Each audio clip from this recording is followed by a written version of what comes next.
H.P. Lovecraft has practically carried the cosmic horror genre on his back, and his works have inspired uncountable pieces of media over the past few decades. Of course, it is no easy task to translate his words into film, but many ambitious filmmakers have stepped up to this challenge and managed to create some wonderful adaptations that borrow inspiration from the spine-chilling Lovecraftian universe. While you have heard of films such as The Endless and Color Out of Space, Lovecraftian horror extends beyond these mainstream films. Today, we come to you with 10 underrated adaptations that seek inspiration from Lovecraft's twisted tales of horror. So strap in and prepare to indulge in feelings of cosmic dread and insanity as we move ahead. Before we go into our explanation, we have a very small request. If you like our content, please support us by subscribing to our channel. This is a small click for you, but for us, it means a lot. Thank you. Let's begin.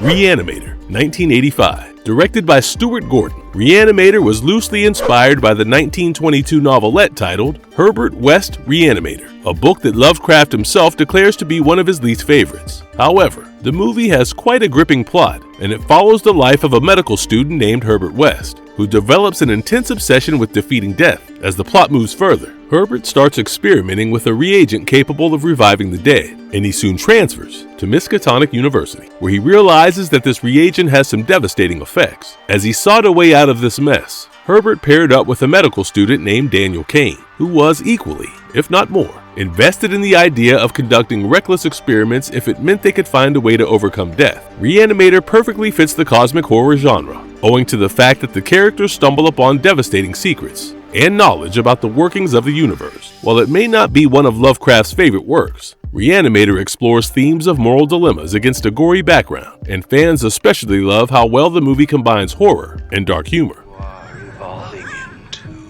a being that has never existed before. From Beyond, 1986. Another of Stuart Gordon's creations, From Beyond, was inspired by one of Lovecraft's short stories that delve into an alternate dimension. The movie follows a scientist and his assistant as their experimentations lead them to create a device known as the Resonator. This device is capable of stimulating an individual's pineal glands until one can experience things beyond the scope of human senses. And things go wrong when the device malfunctions and opens a gateway to a paradimensional realm. Cursed with the burden of this knowledge, they explore it further until one of the creatures in this dimension takes control over the scientist's being and turns him into a monstrosity. While the scientist dies, his assistant, Tillinghast, is blamed for his murder and committed to life in a psychiatric institution, where he comes across Dr. Catherine McMichaels, portrayed by Barbara Crampton. Dr. McMichaels believes Tillinghast's word and pairs up with a detective named Bubba Brownlee to look into the Resonator and test it themselves. As they embark on this adventure, they face strange beings who crawl out from the depths of hidden dimension, which leads them to question their own reality. The movie stars Jeffrey Combs and Barbara Crampton in the lead role, with Ken Foree playing the supporting role of Bubba Brownlee. While the movie is quite a loose adaptation of the short story, it keeps one on the edge of the seat as it takes a twisted body horror angle as we encounter grotesque beings capable of haunting our worst nightmare. From Beyond certainly deserves recognition for all the creativity that the creators have put into sprucing up the retelling, and in a typical Lovecraftian manner, it is packed with special effects and disturbing gore that makes it worth a watch.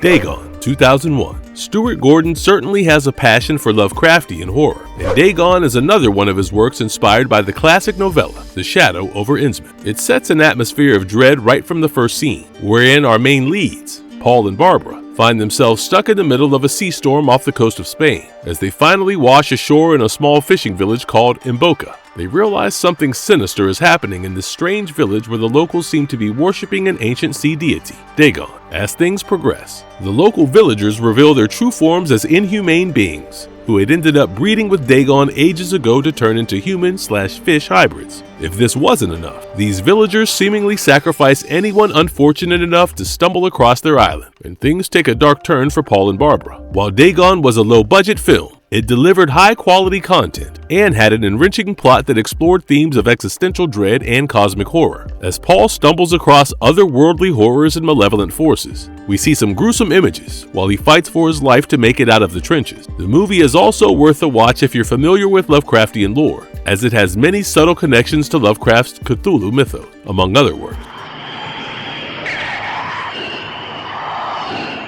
The Dunwich Horror, 1970. Inspired by Lovecraft's story of the same name, The Dunwich Horror marks Sandra Dee's first adult role as Nancy Wagner. The movie follows Nancy as she falls victim to Wilbur Whately's elaborate plan to summon the old ones in the town of Dunwich. Interestingly, the movie shows us Nancy's perspective instead of Wilbur, even though he is the one attempting to get his hands on the ancient Necronomicon text to summon these dark entities. As a part of this ritual, Wilbur needs to sacrifice human lives and enlist the help of unwitting participants, and Nancy sadly falls for his plot. While she seems oblivious at first, she slowly discovers the truth behind Wilbur's action, while an occult expert named Dr. Armitage inserts himself in the narrative to put an end to Wilbur's actions before he unleashes hell on Earth. The Dunwich Horror makes for quite an entertaining watch, and it is packed with sexual theme, comedy, and graphic violence, besides some good old-fashioned horror. Its focus on forbidden knowledge and involvement with cosmic forces through ancient rituals and sacrifices makes it a classic Lovecraftian horror. However, if this isn't enough to convince you to watch this film, Nancy's character experiences some trippy nightmares that appear in the form of psychedelic imagery and mind-bending visuals that certainly make this film a worthwhile watch. Necronomicon, 1993. Created by Brian Yuzna, the 1993 Necronomicon film ties together three of Lovecraft's work: The Drowned, Cool Air, and The Whispers in the Darkness. All these works are tied together with a fourth story known as The Library, which takes a back seat in the individual stories but somehow connects them towards the end of the film. Necronomicon stars Jeffrey Combs in the lead role as H.P. Lovecraft, as he studies the Necronomicon texts. In the first story, The Drowned focuses on the Eldritch mythos as a police detective looks into a bunch of mysterious deaths and uncovers a connection to the texts of the Necronomicon. Directed by Shusuke Kaneko, the second segment, titled The Cold, focuses on a man in a lavish mansion with dark, terrible secrets that lead him to discover supernatural forces. Finally, the third segment, Whispers, was directed by Brian Yanza, and it focuses on a woman who enlists the help of a librarian to interpret the Necronomicon. As things progress, the sacred texts stir up trouble in the real world as they face the demonic forces that had come to life due to their action. Ultimately, every story arc in this film traces back to the Necronomicon, a key item in the cosmic horror genre, as it holds forbidden knowledge of supernatural forces that are best left alone. The creators have managed to curate a spine-chilling anthology, and critics thoroughly enjoyed how this film tied together not one or two, but three of Lovecraft's works, along with some top-class storytelling. The movie is packed with classic horror elements such as Eldritch mythos, messy scientific experiments, and cosmic horror entity that seek inspiration from some of Lovecraft's most famous works and make Necronomicon a must-watch adaptation.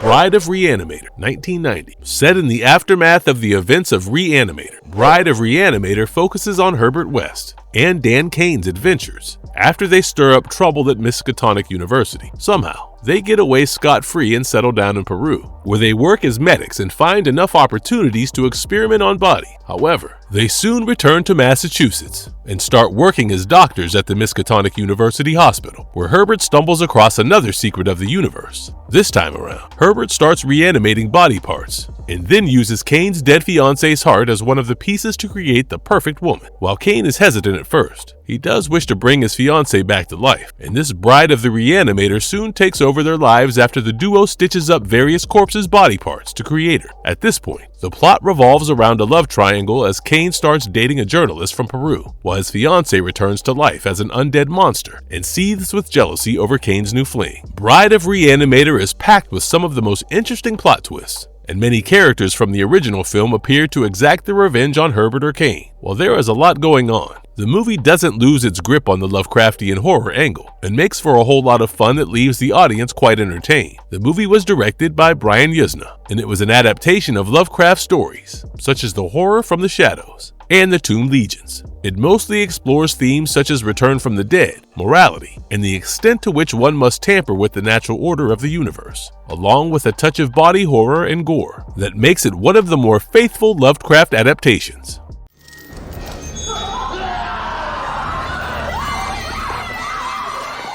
Castle Freak, 1995. After the Reanimator's success, Stuart Gordon adapted another of Lovecraft's story, The Outsider, to create a more sinister tale in the form of Castle Freak in 1995. To put it plainly, Gordon stated that the film was about a freak who resided within a castle, and it followed the lives of the Riley family after they inherited said castle, after the former owner and Duchess passed away. While John Riley was settled in America, he decided to travel to this castle in Italy with his wife and daughter, where they were in for a shock. Upon arrival, they explored the place and discovered that the Duchess had chained up his son, Giorgio, in a cell, and he had been starving and lonely ever since she passed away. The Duchess would torture and mutilate him as punishment for his father's crime, and all these experiences turned Giorgio into a monster who broke himself free and unleashed horror upon the castle and the Riley family. Giorgio takes the form of a deformed entity who does not even have a crumb of sanity left in his being, and his irrationality makes him a huge threat to the safety of the Rileys. While Lovecraft's story portrayed the Castle Freak as a sympathetic monster, this movie depicts him as a murderous monster who does not seem deserving of any pity. The film's main theme revolves around family secrets that are buried within the depths of this gothic castle, creating a suspenseful atmosphere that keeps viewers on the edge of their seats until the very end. All of the horror sequences are packed with drama and repulsive gore, along with a whole lot of sexual imagery. While the movie did not perform well upon release, it has garnered a cult classic following over the years.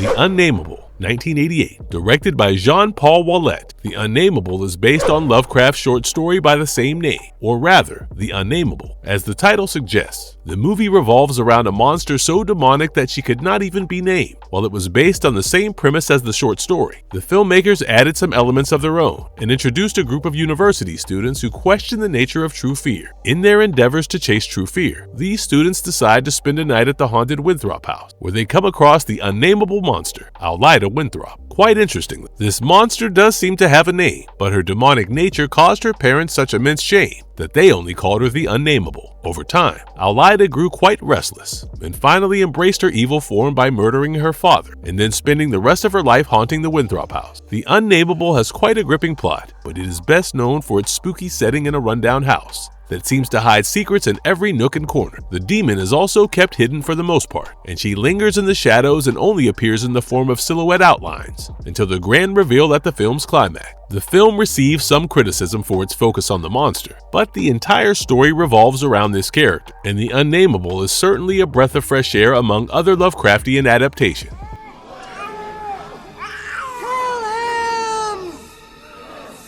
Kill him. Dreams in the Witch House, 2005. Released as a part of the Masters of Horror series by Stuart Gordon, Dreams in the Witch House focuses on a graduate student named Walter Gilman, who rents a room in a supposedly haunted boarding house. As the story goes, this house was previously occupied by a witch named Keziah Mason, who had placed a curse upon the place, something that Walter soon realized as he experiences bizarre dreams related to witchcraft and ritualistic sacrifices. While Walter's dreams get increasingly scary, he finds a friend and a classmate named Frank Elwood, and even gets involved with his mother when he finds himself unable to tell the difference between his nightmares and reality. Soon enough, Walter discovers that Keziah Mason is not restricted to the dream realm, and things take a turn for the worse as he gets tangled up in her witchcraft. Dreams in the Witch House primarily explores themes such as dark magic and the true nature of our realities, as the main character finds himself in a twisted, supernatural plot where his mere existence seems to be in danger. It has the perfect touch of Lovecraftian horror as Walter gains knowledge of cosmic forces beyond his comprehension and witnesses malevolent beings make their way beyond the dream realm. The film's vintage atmosphere serves as the cherry on top of the cake, and it is also packed with references to other Lovecraftian concepts that make it worth a watch.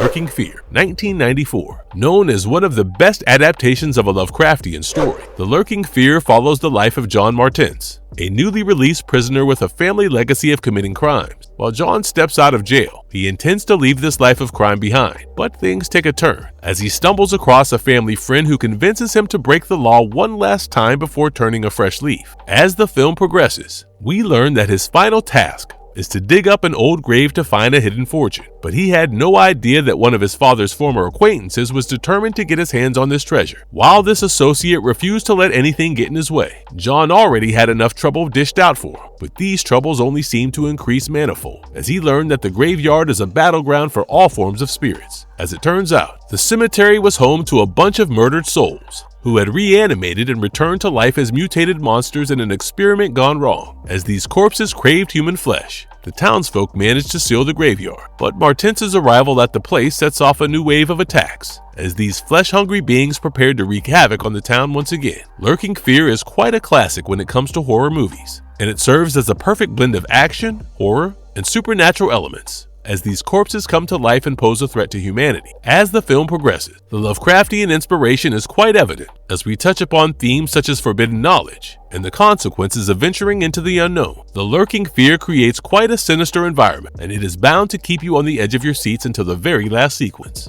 Marvelous verdict. While we could go on and on about Lovecraftian horror, we come to the end of this list with The Lurking Dead. From tales that expose us to strange monsters, to people who find themselves in paradimensional realm, Lovecraft's works have everything that one needs to satiate one's cosmic horror needs. And it is a delight that we have such well-made pieces of media that breathe life into his works. While we have listed our top 10 underrated Lovecraftian adaptations, we want to hear your favorites. So head to the comments section and share your top picks. And if you liked our content, don't forget to leave a like and subscribe to us if you haven't already. Have a good one and be safe. Thanks everyone.